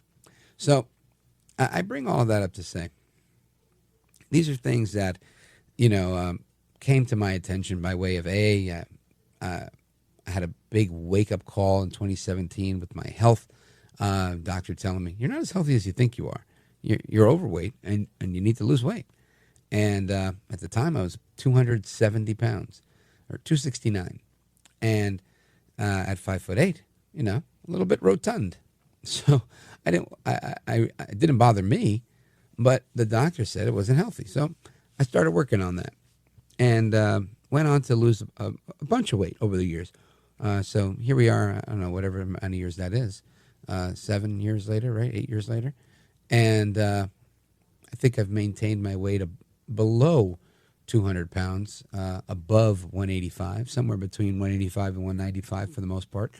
And, it's taken 3 to 5 days a week in the gym, 30 to 60 minutes per day on the treadmill. And, and every other thing that my doctor tells me to do, it's supplements and peptides and everything else. You got the blood tests and all that stuff. So why am I saying that? I'm saying it because there was a time where health was only as important as what I saw in the mirror. And if, there was more of me to love in the mirror, then I was cool with that. It wasn't about health. It was just about my comfort, and I was comfortable. But for many of us, I think we do get too comfortable being obese, being overweight, being unhealthy, embracing a lifestyle or at least a diet that isn't conducive with a healthy lifestyle. So I want to talk about that, and we're gonna get into that in a little bit because I think that's just a key thing, and I think it's important what folks in the Make America Healthy Again movement they're doing, the MAHA movement. I think that's an important part of President Trump's populist win and winning the popular vote. I think that it's something that unites people rather than dividing people, and I think it's a good thing. As well as vaccines. I remember a time where the people that were talking about vaccines that were anti-vax, if you will, were usually people from Hollywood. There was always one or two people in Hollywood that didn't like it, and they were very outspoken on it. And somehow, this is no longer one of those things that you could be a left-wing person and be from that camp. Now it's kind of like you have to be pro-vaccine if you're on the left. If you're not, then they look at it as you're, joining the other side, right, the dark side. So I think that's a topic we need to discuss, as well as your thoughts, your calls, your opinions on all of the news of the day. A lot of things happening internationally. President Xi, President Putin, President Trump remarking on a lot of these things, and really, really so much more. I do want to leave you with a quick clip from President Trump, who talked about China today, alluding to the fact that he's sure that China was hoping that he was watching their military parade. Listen to him on this one. I thought it was a beautiful ceremony. I thought it was very, very impressive. But I understood the reason they were doing it, and they were hoping I was watching, and I was watching. My relationship with all of them is very good. We're going to find out how good it is over the next week or two. I think that we helped China very much, as you know, when they talk about freedom. And I don't believe that, and maybe I'm wrong, I hope I'm wrong, but I don't believe that America, that the United States was acknowledged for helping China to gain its freedom. But perhaps that was just that was a sleight of hand. I mean, I was very surprised. I watched the speech last night. President Xi is a friend of mine, but I thought that the United States should have been mentioned last night during that speech because we helped China very, very much. So President Trump mincing no words there, that he didn't like being snubbed, and good for him. I think you got to be on the record. You got to let people know what you're thinking. You got to let them, give them something to work with, and that was a fair thing to say, I think. So anyway, if you guys want to weigh in on the international stuff, we will. There's a few more clips of audio I have on that, as well as healthcare, as well as we talk a little bit about New York City and those politics. And plenty more to discuss. So here's the number again, 833-482-5337, 833-4-VALDES. This is America at Night with Rich Valdes.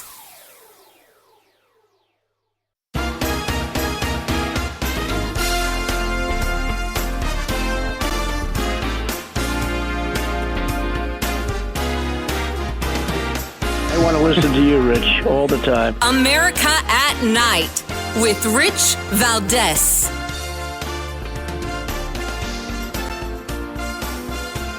We have some rules that we promulgated, not me, predecessors, that include, a handful, maybe a half a dozen vaccines that are mandated in Florida. So those are going to be gone for sure.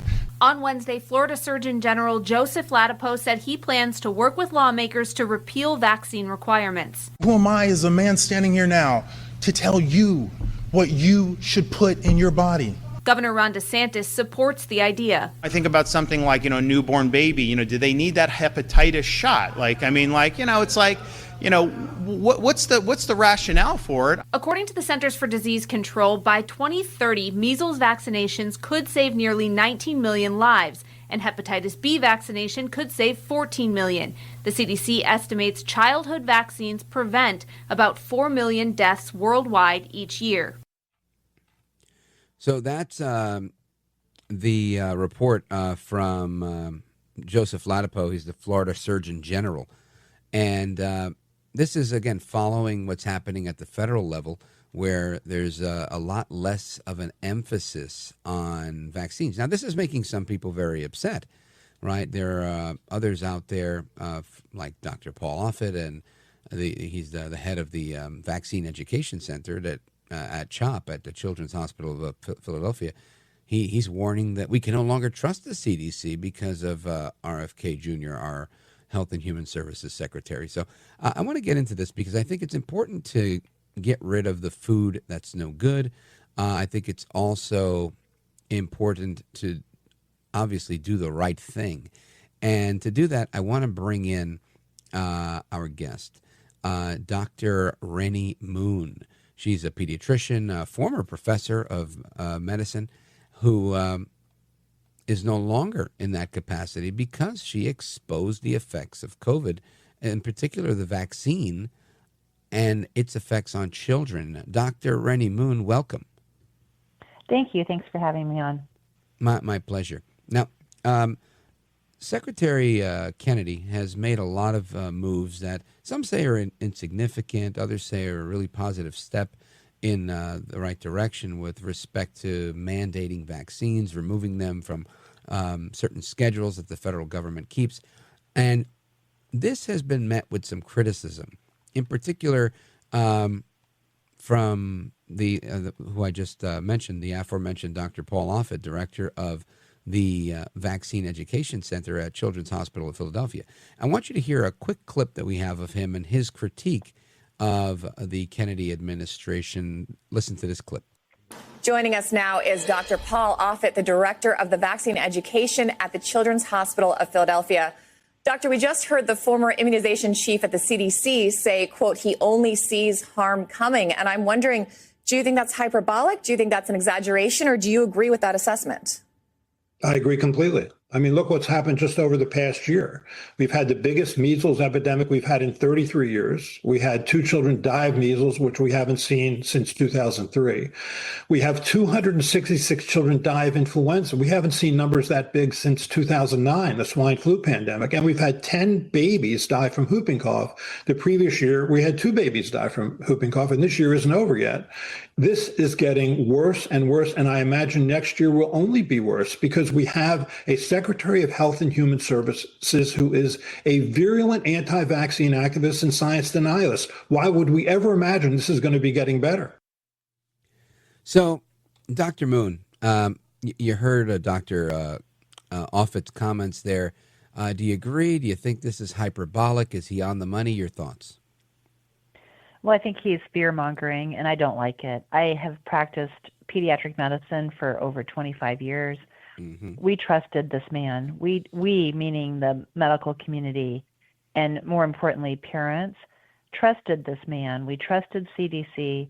We trusted FDA, many of us, until the COVID era hit. Yeah. And you're talking about like COVID Dr. era, Fauci, right? Yes. The COVID era opened so many eyes. It certainly opened my eyes. And you know, here we had a product that was clearly, and I'm talking about the COVID shots now, which are not vaccines, but are synthetic genetic products that never should have been recommended for children. And we completely lost faith in this system. So now, yeah, there's a lot of gnashing of teeth. There's a lot of screams coming from CDC, FDA, and of course from Dr. Offit, who was someone that everyone looked up to for decades, really for my whole career.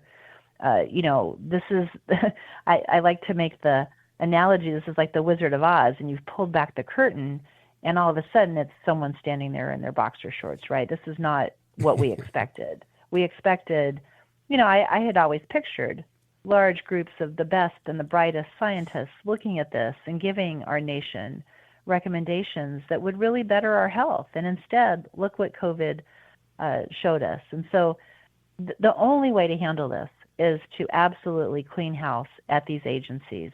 Everyone needs to go. We need people put back in who are going to look strictly at the science, who are going to be honest and transparent about the data and what it shows. Many of us are not anti-vax. I'm not anti-vax. I am pro-science, pro-transparency in medicine, and pro-informed consent. We need to understand clearly which products benefit our children, potentially, and which products are dangerous to our children, and speak the truth. Doc, you had an experience with this, a very personal one as a professor, and you're no longer a professor, and you lost a job because you spoke out against COVID vaccines. Tell us about that. Yeah, so I've practiced pediatric medicine for my whole career. Really honored to take care of people's kids. This is, you know, your kids are precious to you, right? This is so important that we get this right. And along with practicing medicine, I've always taught in medical education. So, yeah, I was a professor of medicine at a number of different medical schools throughout my career, most recently through a medical school called Washington State University, the Elson S. Floyd College of Medicine in Spokane, Washington. And as the COVID shots rolled out, I was alarmed by the fact that they were being recommended for children. I was certainly following the data when I made my decision to not recommend them to parents. And so I actually had a pretty clear conscience going into COVID because I never ordered the COVID shot for a single child and I never recommended it. But I became concerned because I was seeing what I thought were absolute side effects from this shot in my community. Just in everyday life. I was seeing numbers of cases of things and hearing about cases that I shouldn't have been hearing about to that degree. And so as a private citizen, I was invited to speak at a Senate hearing in Washington, D.C. I was not representing the medical school or any other employer. I was very clear about that when I spoke at that Senate hearing. But I did. I flew to Washington, D.C., and I said, as a concerned pediatrician, I'm concerned. We're seeing a massive increase in myocarditis, the heart inflammation. I showed the package insert from a box of mRNA product because I had finally been in the clinic where they had it. Again, I wasn't ordering it, but I pulled it from the box of mRNA product with my nurse, and we were shocked to find that it just said intentionally blank on it. So how did anyone know what was being injected into a child? So I showed that at the Senate hearing, and I said, how am I supposed to have an informed consent discussion with any parent when this is what I have? And as a result of that concerned testimony in Washington, D.C., I lost my job at the medical school.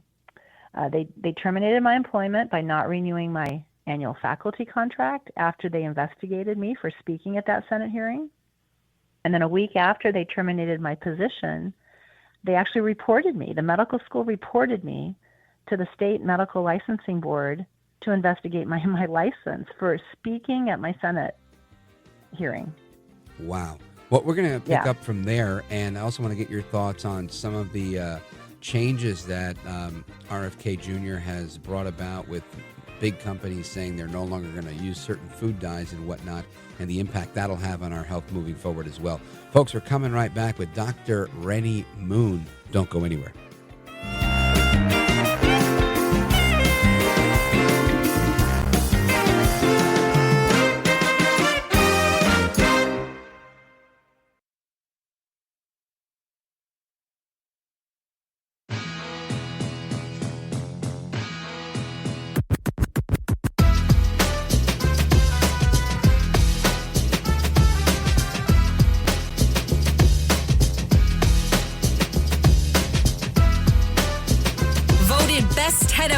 In live late night radio 6 years in a row. It's Rich Valdes. At its core, this report is a call to action for common sense. We've relied too much on conflicted research, ignored common sense, or what some would call mother's intuition. It's common sense that ultra-processed, nutrient-poor food contributes to chronic disease. It's common sense that excessive screen time and isolation lead to anxiety and depression, especially in children. It's common sense that exercise and healthy food should come before prescriptions and surgery. It's common sense that not all calories are equal in nutritional value. It's common sense that over-medicating kids is dangerous. It's common sense that we can celebrate the innovations of modern life while also demanding fearless inquiry into ameliorating the negative effects of medication, agriculture, and environmental practices. It's common sense that research funded by corporations deserves more scrutiny than independent studies. That again, Secretary Kennedy, and making a lot of strides in removing food dyes and other things that are harmful to our food supply. I want to continue the conversation we're having with our guest, Dr. Reni Moon. She's a pediatrician, former professor of medicine who lost her job for exposing the effects of the COVID vaccine on children. And I want to talk about this FDA, food quality, the CDC, and so much more, because so many people have trusted their recommendations, like you mentioned earlier, for a long time.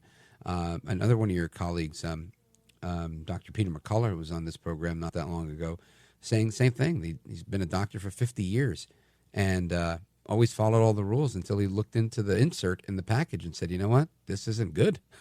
and I think this is something that Secretary Kennedy has really been focused on for a large part of his legal career, and now is bringing it into his career in government. Your thoughts, Doc? Absolutely. I mean, again, the only way to get to the bottom of this and to figure out what needs to be done for our nation's children is to clean house at these agencies. It is absolutely apparent, I think, to many of us now after the COVID era, how corrupt our regulatory agencies are and how dysfunctional they have become. So there's going to be a lot of screaming, a lot of what appears to be chaos, but the only way to deal with this is to, again, get some new people in there. And let's look at this with a fresh set of eyes that are, and again, honesty, transparency, and let's do what's right for our nation's kids. We clearly have kids who are as unhealthy as we have ever seen during my entire career in many ways, mental health, physical health. And then, of course, this COVID shot was very detrimental to many of our kids. We cannot continue down this path. We have to change course. Doc, I want to get your perspective on, it seems to me, and again, I'm an outsider looking in, I'm not in your profession, but it seems to me like I'm seeing more action inside the Department of Health and Human Services on many fronts, including this one, as well as others, than I've seen in a very long time. Do you think that we're at the right speed for eliminating these food dyes and other harmful substances, or is it not happening fast enough? Well, I think it's never happening fast enough once you see it, right? Once your eyes are open to this, it's never fast enough. But this is a massive ship that needs to be churned, and it's going to take time. So right now, I think the public needs to be as supportive as we possibly can be of what is happening. Understand that this is happening for the right reasons. We cannot continue down the course that we're on. So, I think, here we are. But there are so many things happening with our nation's kids in terms of their poor health, everything from cell phones to the food dyes to their lack of exercise and the way in which they're being raised to all the issues that we have now with public trust. I, as a practicing pediatrician now, work in different hospitals around the country and in different clinics, and I see many, many patients every month, and I can see that we being the medical profession, has absolutely lost the trust of the American citizens. We have to regain that trust by fixing these regulatory agencies. We all have to be able to trust them and trust that the recommendations that we're being given are rooted in science, which they clearly have not been. Folks, our guest, Dr. Reni Moon, pediatrician, former professor of medicine, lost her job exposing the effects of the COVID vaccine on children. Dr. Moon, for people who are interested in your work and learning more about what you're doing, how do they find out more about your positions on this, and how do they follow you? Yeah, thanks for having me on. So, what I did was I spoke the truth, my concerns, at a Senate hearing, and hellfire rained down on me. I would ask you to listen to what I'm saying and think about what that means for medical education.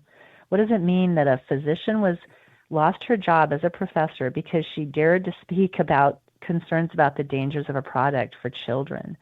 The message it sends to all medical students and all faculty is to be quiet, is to not question, not to speak out, to toe the line, and don't say when there's something that you see that's a problem. So we need to fix this. We need to fix what's happening in medical education. And to do that, we need to get very loud about what's happening. We cannot tolerate the loss of our First Amendment right to speak. So if you want to actually look at some of the letters that were written by the school, They're on a legal page that my legal team has set up. Yes, I have a legal team now because I spoke. So you can go to silentmajorityfoundation.org, silentmajorityfoundation.org. And I think if you go to our work and then freedom of speech, you can find my name, last name Moon, Dr. Moon. And you can look at the letters yourselves and judge, but it's very well documented. The school came after me for speaking at a Senate hearing as a private citizen. It's that scary, that this is happening. So COVID taught us a lot, right? About this type of thing. It opened our eyes to the fact that we really couldn't speak. And that's very terrifying, right? Well, you could speak, you couldn't dissent. You couldn't dissent. If you had something to say that was different than the safe and effective party line, you were annihilated. My career was really wrecked over this. And you know what? That doesn't bother me in the least as long as we have freedom. We need to get our free country back, and we need to have honest and transparent health care, and we need to fight for that. And that's what it did, is it opened a lot of eyes to the danger that we're in. Yeah. Really well put. Now, Doc, I wanted to get your take on another topic. President Trump often brings up with Secretary Kennedy how we've seen an incredible increase in the incidences of autism, and how it was 10,000 to 1, and now it's 1 in 34 or something like that. Yeah. And this is, I think maybe not on par, but it's one of those things that I think is out of control, in my opinion, when you see numbers like that. In about a minute or so, your thoughts? Yeah, so I'm concerned too. We all are. Are they related to the shot? Is this incidence of autism related to the shots that we're giving children? Because there are a huge number of shots that we've been told to give, and we've been told that they're safe and effective. Is there a link? I can't tell you that for sure. I can't tell you that there is or isn't after what I saw during COVID. I, like everyone else, want to know. And so we need to have honesty and transparency in this, because the numbers are huge. I spent most of my career, or much of my career, working in hospital settings where I wasn't ordering shots. But I started out my career as a general pediatrician in clinic, and now I work in clinic again. And I can absolutely tell you there is a significant increase in the number of kids coming in with neurodevelopmental difficulties and with autism diagnoses. So why is that? We need to know why. Yeah, really well put. Folks, again, check out the foundation. Give them the website one more time for the Silent Majority. Yeah, silentmajorityfoundation.org. Go to our work, and I think second tab down or so is freedom of speech, and you'll find my name. There is a donate button. Please know that not a single penny goes to me personally. I don't want any money. I just want freedom and honest medicine again. But the money will go to the legal team fighting for all of us for free speech. Really well put. Doc, keep up the great work, and thanks for your courage on this and your leadership as well. Godspeed to you. Thank you. Thank you for having me on. God bless. Amigos, we continue with your thoughts, your calls, your reactions, and so much more straight ahead. 833-482-5337. This is America at Night with Rich Valdes. Call now, 833-4-VALDES. That's 833-482-5337. 833-4-VALDES. That's Valdes with an S.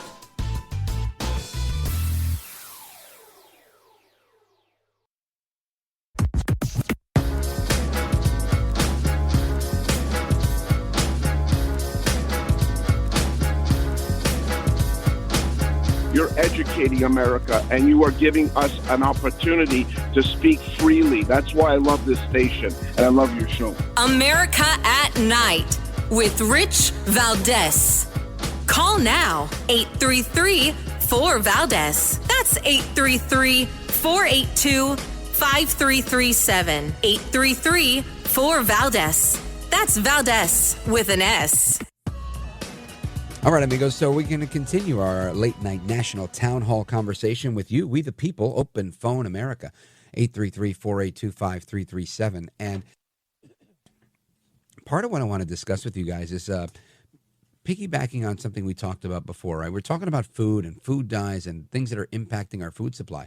And you've got the commies in New York, Zoran Mamdani, Cashless, Cuomo, the current mayor, Eric Adams. They're all making all these assertions about all sorts of things. One of the things that they talk about is how food isn't available in certain areas. And there's a need for the government to come and provide food there rather than the government create the means for businesses to operate and bring this food to these communities. So I want to get your thoughts on that. Let's go to the phones. Jim, Chicago, Illinois, WLS. Jim, go right ahead, sir. Hi, good evening. Love listening to your show. I'm retired, and I worked with food grocery stores my whole life, and I worked in many cities and suburbs and everywhere. I wanted to discuss this food desert issue because a lot of these cities, like I hear New York wants to do it themselves with the government, and city of Chicago doesn't want Trump to come in, neither does New York. But you know what? If Trump comes in, stops this crime, he's going to help these grocery stores and these places want to stay in business, or some of them may even want to come back. But I've witnessed, and I've been part of this, I've seen it happen. It's the companies I work for. And these companies lose money for up to 10, 12 years in some of these areas while they're getting robbed every day. And they get to a point where they have to shut their doors. They have to. They're beholden to the stockholders. They can't keep losing money and cutting payroll and just losing money year after year after year. These areas, because of crime, create their own food deserts. And that's why. If these companies were making money, they would still be there. It makes sense, Rich. They would still be making money if they could stay there. They get to the point where I myself have had a knife pulled on me twice as people were trying to leave the store loaded with backpacks full of Tylenol and different kinds of drugs or different food, steaks, whatever they want to steal. And you can't stop them. And then what are you going to do? Call the police? They come in 45 minutes. So you only can deal with that for so many years before you have to close the store. And then when the store's closed, then the people complain that it's closed. And then they can't buy food. So what is the government going to do? What's New York going to do? They're going to use taxpayer money and open up grocery stores. And then when they get robbed every day, who's going to pay for that? The taxpayers? So right, especially if you're defunding the police like they want to do, right? They want to defund the police and then privatize, or I should say publicize, right? If that's the word, government takeover of bodegas and grocery stores. Really, a very interesting point, and I agree with you. You can only do business in safe places, and if you commit to being in a criminal area, you're going to have criminal results. I get it. I'm going to take a pause right here, coming right back. The rest of your calls, don't go anywhere. This is America at Night with Rich Valdes.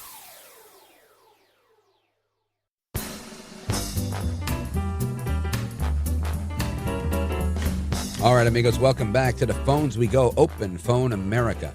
Let us continue. I want to go to John, Hoover, Alabama, WZRR. John, go right ahead. Hey, how are you? Wonderful, thank you. Hey, listen, y'all were talking about the different effects of chemicals and stuff on the food and causing different diseases and stuff. Mm-hmm. And about a month or so ago, I heard on a national talk show, there was and I don't remember the name of it, I'm sorry, but there was a woman on there that was an expert in toxins and the effects of toxins and everything, and she sounded real knowledgeable. But she said that all these pesticides on the crops and everything puts a cover on the soil and the nutrients in the soil, and I guess it like neutralizes them or something. But she said if you quit putting all these pesticides down, then it would release it would solve the problem of the soil, would be able to even take care of all the carbons in the air and everything. Oh, I don't know much about that, John, but I do know that this is what's given rise to the organic market, where people want to buy organic food and crops that are raised better. And I'm all for it. Listen, if that's what you want, that's what you want. It's good for you. None of us should be accustomed to pesticide. I think we have become accustomed to a lot of things that are unhealthy with our food, and this is what causes the the detriment, right? So, thanks for bringing that point up. I appreciate it. Shout out to everybody in Alabama, by the way. And congrats on getting Space Force over in Alabama. And let us continue. Oh, here we go. It's our buddy Jerome from Charleston, South Carolina, WTMA. Go right ahead, sir. Hey, where'd you find that Kristi Noem woman at? Is she that out of touch? She says that LA would burn down if not for the National Guard. Did she see January 6th? Where was the National Guard on January 6th, man? And as far as Trump goes, how are you a crime fighter when you get convicted on 30 felony counts? Not one, not two, but 30. 30 felony counts. All right. So let's take the first point. Where was the National Guard on January 6th? Well, I know that the Pentagon was ready to send them because I spoke with the chief of staff at the Pentagon, and he said that it was the mayor and the Speaker of the House that weren't cooperating. That's a fact, and that's on the public record. Number one. Number two, you've got this point about Trump being a felon.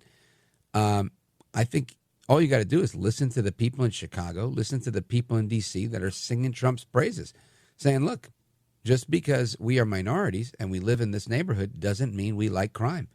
So, Jerome, don't be a racist, sir. People don't like crime. Let them have a safe neighborhood, okay? Me?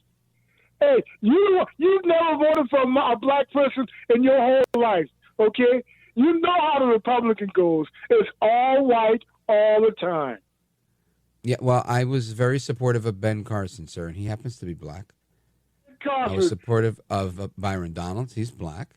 So there's a whole lot of black people. One of my favorite philosophers ever, I didn't vote for him, but Dr. Thomas Sowell, he's black. So it's got nothing to do with that. I mean, when it comes to politicians or surgeons or auto mechanics, I really don't care what color people are. What I care about is, are they effective? Can they get this thing done? And I think that's how life is in general, right? You know, when you turn on the radio, I don't think anybody listens to me because my parents were born in Puerto Rico. I think people listen because they either, like you, don't like what I have to say and want to fight with me, or they do enjoy what I have to say, and they enjoy the conversation.